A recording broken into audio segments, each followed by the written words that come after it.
Bonjour les Verseaux. Voilà, j'attendais que ça s'allume, que tout se mette en place. Bonjour les Verseaux, comment allez-vous? J'espère que tout va bien pour vous. On se retrouve pour vos énergies du mois d'avril avec deux tarots. Attendez, je m'organise. Oh là là, le bazar. Deux tarots. Alors, le tarot Marseille Waite, que voici, que voilà, et les 22 arcanes du tarot de Marseille.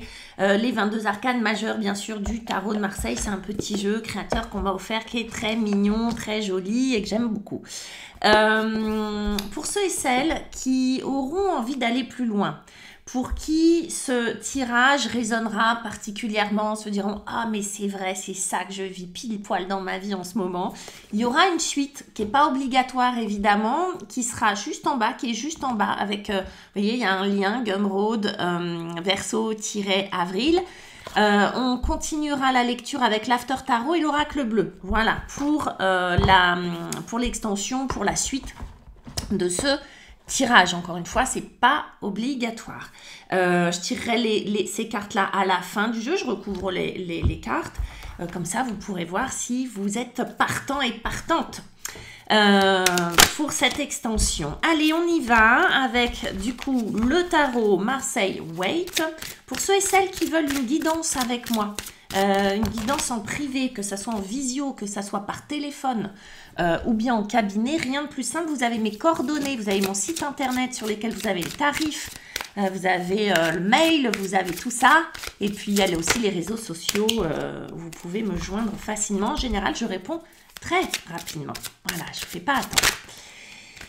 On y va, ça saute. Je chauffe le jeu, les Verseaux. On chauffe le jeu. Qu'est-ce qu'il a, ce jeu? J'ai l'impression qu'il veut parler, qu'il a trop de choses à dire. C'est comme nous, quand on a trop de choses à dire, parfois les mots trébuchent. Ben là, ce sont les cartes qui trébuchent. C'est pas mal, les amis, un 9 de coupe. Ça, c'est dans la position de ce que vous voulez. Moi, je dis c'est pas mal de commencer avec un 9 de coupe. C'est un bon objectif. Le défi, c'est un valet de bâton. Ok. Jusque-là. Waouh, bel arcane majeur pour venir en conseil. Un chariot magnifique. Qui lui aussi, d'ailleurs, a des petits bâtons un peu partout. Et puis, un cavalier d'épée. Alors, le cavalier d'épée a été extrêmement présent dans tous les signes. C'est assez drôle. Et je vous le montre, en d'autres decks, on a quand même un bel arcane majeur qui est le battleur. On regarde un petit peu avec donc, ce joli tarot, les 22 arcanes majeurs du tarot de Marseille. Vous savez, moi, je suis très arcane majeur. Hein. Je suis très arcane majeur. Je fais beaucoup de tirages avec les arcanes majeurs. Chacun son truc. Hein. Tous les tarologues ont leur petite manie, leur jeu préféré. Waouh, le soleil. Rien que ça, avec un 9 de coupe. C'est beau. Avec notre valet de bâton, on a l'amoureux. Ok. Ça, c'est un défi. On a le battleur de tout à l'heure. Il revient avec le chariot. Très beau duo, hein, le battleur et le chariot. C'est joli, c'est plein de peps. Oui, et on a un pendu avec un cavalier d'épée. On va aller voir ce que ça signifie tout ça. En tout cas, notre point de départ pour vous les Verseaux, c'est-à-dire ce que vous souhaitez, ce que vous voulez, ce qui va vous motiver, ce qui va être votre objectif, c'est un 9 de coupe. 9 de coupe, il est assez simple. Le 9 de coupe, on est presque à la fin d'un cycle au niveau des coupes. Avec les coupes, je le rappelle, c'est la sphère émotionnelle, sentimentale, émotionnelle. Le cœur, d'accord? Pour ceux qui connaissent les chakras, c'est tout ce qui se passe au niveau du chakra du cœur, cette ouverture. Il y a une très grande ouverture. Ce que vous voulez, c'est une ouverture du cœur. Ce que vous voulez, c'est plus vivre en fonction de ce qui se passe dans la sphère du cœur, avec les émotions, qu'avec la tête ou qu'avec les jambes. Ce que vous voulez, c'est pas forcément passer à l'action. Ce que vous voulez, c'est pas forcément réfléchir à une certaine question. Ce que vous voulez, c'est vibrer. C'est pas forcément non plus vous enrichir matériellement. Pourquoi pas, hein, ça peut passer. Mais en tout cas, c'est que ça vibre à ce niveau-là. Ce que vous voulez, c'est une vibration plus au niveau du cœur. Après, ça peut passer par plein de choses. Mais l'idée, vous, c'est vraiment obtenir ce que vous désirez. Ces 9 coupes, c'est comme un peu 9 souhaits. C'est un peu comme le génie de la lampe qui viendrait vous dire qu'est-ce que tu veux. Réfléchis bien, tu as trois vœux, c'est quoi tes vœux? Vous voyez, c'est vraiment, ça doit partir du cœur. c'est ce que vous voulez. C'est développer cette qualité, cette faculté de voir à travers le cœur, d'entendre à travers le cœur, de faire avec le cœur, c'est tout ça, d'accord? Donc c'est une vibration émotionnelle. Peut-être que certains ont à cœur justement de rencontrer quelqu'un, de changer de métier. Vous voyez, ça peut se traduire dans toute votre vie, hein, dans ce que vous mangez, dans ce qui vous rencontrez, dans ce que vous respirez. Le 9 de coupe, c'est vraiment quelque chose de très personnel, hein, pour vous, hein, c'est vraiment tourné vers soi, c'est pas égoïste du tout, mais c'est tourné vers vous, c'est ce que je souhaite avant tout, c'est ce que je veux manifester dans ma vie. Et puis on a un soleil. Alors évidemment c'est magnifique, on aurait eu, je sais pas, une tour, ça aurait été plus compliqué à traduire, mais là avec un soleil, le soleil c'est la réussite, le soleil c'est la clarté, c'est la lumière, c'est tout ce qui se passe le jour, c'est-à-dire de ce qui est révélé, de ce qui est mis sous la lumière du soleil, c'est palpable, vous voyez, c'est tout ce qui est visible, c'est tout ce qui est éclairé par le soleil, c'est vraiment une énergie, oui, de vérité, d'action, mais aussi le soleil, on le sait, d'habitude il y a 2 petits anges devant, hein, c'est toute l'énergie de l'amour, du couple, de l'association, de vivre au grand jour les choses. Là, il y a comme l'idée... donc il pourrait y avoir du mariage dans l'air, il pourrait y avoir des contrats de signés, il pourrait y avoir des associations de fait, c'est peut-être ce que vous voulez, d'accord? C'est peut-être ça que vous voulez, c'est mettre au grand jour, révéler au grand jour ce que vous aimez. Voilà, en gros je vais résumer, d'accord? C'est vraiment faire rentrer dans la lumière du soleil, ce que vous aimez, ce qui vous tient à cœur. Donc effectivement, un mariage, une association, un contrat, une officialisation de quelque chose, c'est possible que vous souhaitiez ça, d'accord? C'est dans votre énergie de départ. Le soleil, c'est une énergie extrêmement dynamique, ambitieuse. Je vous fais pas un dessin, hein. Le soleil, c'est vraiment une réussite en soi, d'accord? Quand on a le soleil comme ça, bien placé, en départ de jeu, c'est une réussite en soi. Ce que vous voulez, là, c'est vraiment la réussite. Mais encore une fois, c'est pas forcément une réussite financière, c'est pas forcément une réussite intellectuelle, c'est une réussite au niveau du cœur, de ce que vous souhaitez, de ce que vous aimez. Et on va voir ce qui va être compliqué pour vous, hein. Votre défi, c'est un valet de bâton. Valet de bâton, c'est un passage à l'action. Le valet de bâton, c'est celui qui passe à l'action de manière très spontanée, comme ça. C'est vraiment de la spontanéité. Le bâton, c'est une énergie de feu qui va être beaucoup plus reliée, encore une fois, pour ceux qui maîtrisent les chakras, au chakra sacré. Donc, on va nous parler d'enracinement, qui est compliqué à se faire. On va nous parler de désir, on va vous parler de puissance, on va vous parler de créativité, de sexualité avec les bâtons. De passage à l'action, c'est vraiment ça. Et le valet, c'est une énergie très jeune, presque novice, très enthousiaste, presque adolescente, hein, avec le valet. Donc le valet de bâton, il est très fort pour entreprendre des choses, pour dire allez, là on y va, pour aller de l'avant, pour faire les premiers pas, d'accord? Le valet, c'est ça, c'est faire le premier pas. Et là, c'est un défi pour vous. Il y a quelque chose qui est un peu coincé à l'intérieur. Vous voulez tout, hein, vous voulez croquer le monde à pleines dents. Mais il y a quelque chose à l'intérieur qui n'arrive pas à faire le premier pas, qui n'arrive pas à s'enthousiasmer, qui n'arrive pas à se libérer de quelque chose et qui n'arrive pas à passer à l'action, à faire le premier pas vers. Passer à l'action, tout à l'heure on parlait d'amour, ça peut être j'arrive pas à aller voir cette personne, j'arrive pas à lui signifier mes sentiments, j'arrive pas à passer à l'action pour monter ma boîte alors que c'est ce que je veux, ou créer une association, j'arrive pas à faire ce premier pas là. Et on a l'amoureux. Et l'amoureux, il vient insister là-dessus. Alors effectivement, il peut y avoir des blocages sentimentaux. C'est-à-dire que vous voulez un bonheur absolu à deux. Vous êtes peut-être même très très idéaliste.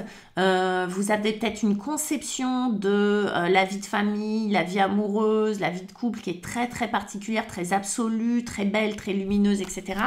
Et à l'intérieur, une part de vous qui n'y croit pas, qui n'y arrive pas, qui manque de confiance, qui manque d'assurance. Avoir un valet de bâton comme ça en défi, il y a une part de vous qui n'a pas confiance, qui manque d'estime, qui a manque d'assurance, qui ne se sent pas sécure. Et avoir l'amoureux comme ça à l'envers, il peut y avoir, alors je vous dis tout ce que ça peut être, un manque d'amour propre, hein, encore une fois, d'estime de soi, etc. Il peut y avoir un choix amoureux compliqué à faire, ok, si je veux ça, ben, peut-être qu'il faut que je fasse un tri, un choix, et c'est pas facile. L'idée, c'est que vous pouvez avoir du mal à vous mettre au centre de vos choix.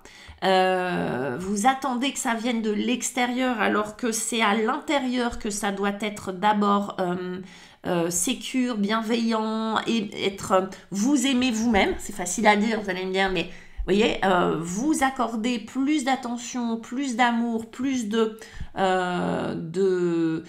d'intention et d'attention, hein, d'accord, les deux. Et puis, il peut y avoir des gens qui vous découragent. C'est-à-dire que l'amoureux dans cette posture peut venir nous parler de choses que vous entendez. Tu sais, ça ne marchera pas. Ça peut être une petite voix intérieure, hein, un petit dialogue intérieur qui vient vous diviser, ou ça peut être des gens que vous connaissez, des amis, de la famille, des collègues qui viennent vous dire, tu sais, ça ne marchera pas. Fais attention, ce que tu souhaites c'est pas réalisable, ou attention, telle situation pourrait te nuire, bref, qui viennent vous mettre des bâtons dans les roues, d'accord, qui viennent vous appuyer à un endroit qui est déjà un peu fragile chez vous. Comment on y arrive? On a vu qu'on avait un très très beau chariot qui venait à la rescousse. Ce chariot, c'est de l'ambition. Ce chariot, c'est alors arcane majeur, donc très important. Il vient vous dire, écoute, prends une direction. Voilà. Il vient vous aider à prendre une direction. Cheval blanc, cheval noir.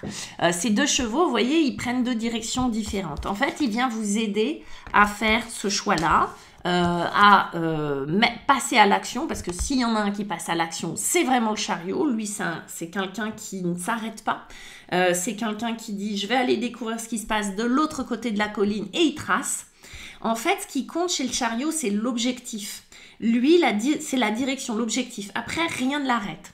Donc effectivement, c'est du mouvement, ça, par contre. Hein. C'est vraiment, lui, il vient à la rescousse avec, vous voyez, et puis il y a des bâtons. Il a un bâton là, il y a des bâtons un peu partout. Le chariot, c'est celui qui a le panache, l'assurance. Lui, il vient vraiment compenser cette carte-là. Le chariot, c'est je sais ce que je veux, je suis le plus beau, je suis le plus fort, je suis la plus belle, je suis la plus forte, et je vais aller découvrir des territoires inconnus. C'est vraiment cette confiance. En fait, qu'est-ce qui le motive? Je pense que le chariot, ce qui le motive, c'est la curiosité. C'est de se dire, ok, je vais arrêter de faire comme d'habitude, je vais découvrir des territoires nouveaux. Alors ça peut être au sens propre, hein, ça se trouve vous avez des voyages en cours ou prévus pour ce mois d'avril, des déplacements tout simplement, mais l'idée du chariot, c'est vraiment d'aller même découvrir des territoires inconnus à l'intérieur de soi-même. C'est-à-dire, ok, cette personne-là, je la connais pas, mais j'ai très très envie d'aller la connaître. Ce job-là, je sais pas ce que ça va donner, mais j'ai très très envie de m'y atteler, etc., etc. Le chariot, du coup, c'est une énergie qui se montre, qui sort du bois. Il est bien avec le soleil, c'est-à-dire qu'il est... c'est quelqu'un qui fait parler de lui, c'est quelqu'un qui s'affiche sur les réseaux sociaux, c'est quelqu'un qui se montre, qui sort du bois, qui n'a pas peur des jugements, qui n'a pas peur de ce qu'on va raconter sur lui, qui fait le choix de se mettre sous les projecteurs, de jouer le premier rôle de sa vie. D'accord? C'est ce choix-là. Donc, c'est assez ambitieux et en même temps, ça paraît très naturel de le faire. Et puis, on a le battleur qui vient nous parler, lui, de mettre un peu de paillettes, de mettre de la joie, de mettre de l'émerveillement dans tout ça. C'est peut-être la clé, c'est peut-être même l'objectif du chariot, le battleur. C'est-à-dire vivre. Vous voyez, la phrase, c'est on ne vit qu'une fois, d'accord? On n'a qu'une vie, allez, on y va. Vous voyez, c'est cette motivation. Parfois, on peut avoir peur, parfois, on peut être hésitant. Parfois, on peut se dire, on peut avoir un dialogue mental très très fort, et si ça marchait pas, et ceci, cela. Et puis, il y en a un autre dialogue, il y a une autre part de vous qui arrive et qui dit, non mais attends, tu peux pas savoir si tu vas aimer ou pas avant d'y avoir goûté. Vas-y. Vous voyez, c'est vraiment ce qu'on dit à un enfant quand on veut l'encourager à découvrir le monde. Vas-y, tu sauras. D'accord? Donc, c'est pas une prise de risque démesurée, c'est vraiment aller s'amuser. Le battleur, il a cette capacité à s'amuser, à cette capacité à s'émerveiller, à aller voir le bon côté des choses, quoi. Le battleur, c'est aussi une énergie très adolescente. Hein. C'est un jeune homme, le battleur. Et lui, qu'est-ce qu'il fait? Il joue, il transforme les choses, il s'amuse dans la vie. C'est pas qu'il est pas sérieux, mais c'est qu'il fait de la vie un jeu, d'accord? La vie est un terrain de jeu pour lui. Donc, c'est très beau, d'accord? Ces deux énergies-là, mêlées, il y a là, on a ça, on est bien, vous voyez? Ok, il y a une petite part de vous qui manque d'assurance, qui se pose des questions, mais c'est pas grand-chose par rapport au reste. Et vous allez vite. Encore une histoire de cheval. Le cavalier d'épée. Le cavalier d'épée, alors lui, c'est une énergie mentale, d'accord? On a des coupes, on a des bâtons, on a des épées, on n'a pas de denier. On voit qu'on est plutôt dans le passage à l'action, dans les décisions, dans les prises de décision et passage à l'action. Prise de décision, ce que j'ai sur le cœur, je vais le dire, et je vais le dire vite. Là, on est dans la rapidité pour s'exprimer, la rapidité de penser, la rapidité de mettre en œuvre une pensée logique, de mettre en œuvre des idées, d'accord? On est dans la planification rapide, dans un esprit logique rapide d'analyse. On est dans une intelligence très très vive là, d'accord? C'est comme si vous aviez besoin d'exprimer les choses, peut-être de l'exprimer un peu vite. Le cavalier d'épée, il est parfois un peu fougueux. Il peut avoir des mots un peu durs. S'il a quelque chose à dire, il va les dire sans prendre de détour, lui tourner sa langue cette fois dans sa bouche avant de s'exprimer, il ne connaît pas. Mais c'est quelqu'un de très vif, de très intelligent. Et quand il veut quelque chose ou quand il a décidé quelque chose, rien ne l'arrête. Vous voyez, c'est un peu ce passage à l'action dont je vous parlais. Il y a quelque chose qui s'intègre à l'intérieur de vous et qui dit « Ok, j'y vais ». Il y a là. Et il y a le pendu. Et c'est ça qui est très étonnant avec ces deux énergies. C'est-à-dire que là, si vous avez une déclaration d'amour à faire, vous allez le faire. Si vous avez des prises de décision administratives ou des choses que vous souhaitez décider, mettre en place, c'est beaucoup de la décision pour moi. Ça y est, c'est fait. Vous actez les choses, en tout cas dans votre tête, les décisions sont prises avec le cavalier d'épée. Lui, le pendu, qui est cette fleur tournée à l'envers, qui sèche, hein, d'accord, il est là pour vous aider aussi, c'est-à-dire peut-être pour vous refroidir un petit peu ce cavalier d'épée. En tout cas, si c'est pas pour le refroidir, c'est pour lui donner une autre vision. Le pendu, là, il est là vraiment, et j'aurais peut-être dû commencer par le pendu avant le cavalier d'épée. Le pendu, il est là pour vous donner une autre vision des choses, changer juste votre point de vue. La tête en bas, on n'a pas la même vision que la tête à l'endroit. Vous voyez, on ne voit pas les mêmes choses, on n'a pas la même carte du monde, on voit pas on a d'autres croyances, on a d'autres visions des choses. Là, le cavalier représente ça. Cette capacité à changer de point de vue, à changer de croyance, à prendre des décisions, à sortir d'un blocage. Parce que le pendu, il est là juste pour vous amener de l'intuition, vous amener un autre regard, mais il n'est pas là pour vous bloquer. Il est peut-être là pour freiner un peu ce cavalier d'épée qui est extrêmement rapide, mais il est surtout là pour vous donner une autre lecture du monde, une autre vision du monde. Et c'est marrant, mais c'est comme si ces deux cartes, vous savez, symbolisent un peu les déclics qu'on peut avoir. Tu sais, la petite ampoule au-dessus de la tête qui s'allume, tout d'un coup, c'est Eureka, j'ai compris. J'ai compris dans quelle direction je voulais avoir, j'ai compris comment fonctionnait, comment je fonctionnais de manière interne et comment fonctionnait l'autre ou les autres. Et il y a une compréhension du monde qui se fait de manière presque automatique parce que vous avez été très très aidé par une énergie très très enthousiasmante, très ambitieuse et très enthousiasmante. C'est beau les Verseaux, regarde un petit peu ce qu'on nous propose. pour l'extension, enfin ce que je vous propose pour l'extension, on va aller voir avec l'After Tarot. Sur ce soleil et ce 9 de coupe, qu'est-ce qu'on aura pour l'extension? Je le rappelle, qui est disponible juste en bas en cliquant. Elle est payante, mais petit prix. Vraiment petit prix. On a un magnifique empereur. Ok.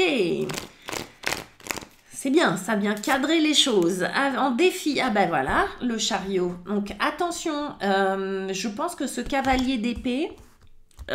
oui, il y a peut-être à le refroidir un peu parce que ce chariot du coup peut être aussi un défi. Il est autant une aide qu'un défi. Waouh! Alors, un empereur, un chariot, une lune, 3 arcanes majeures. C'est très rare quand même d'en avoir autant. Et on finit avec une reine de denier. Donc, l'extension est assez dense et assez importante vu qu'on a 3 arcanes majeures. La lune vient vous aider. La reine de denier, c'est très beau. Avec l'oracle bleu, qu'est-ce qu'on a sur l'empereur? L'oracle bleu et l'empereur, on a l'abondance, rien que ça. Ok, génial. Sur ce chariot qui est marrant, qui devient un petit problème alors qu'il était une aide, on a l'hiver. Ok, donc on va nous parler de saison là. Ok, on va nous parler de période. Le chagrin qui vient avec la lune. Ouh, il y a quelque chose qui ressort, mes petits Verseaux. Et enfin, avec la campagne, avec la reine de denier, c'est très beau. Allez, je vous dis à tout de suite pour celles et ceux qui me suivent sur l'extension. Pour les autres, je vous embrasse et je vous dis au mois de mai. Bye bye, ciao.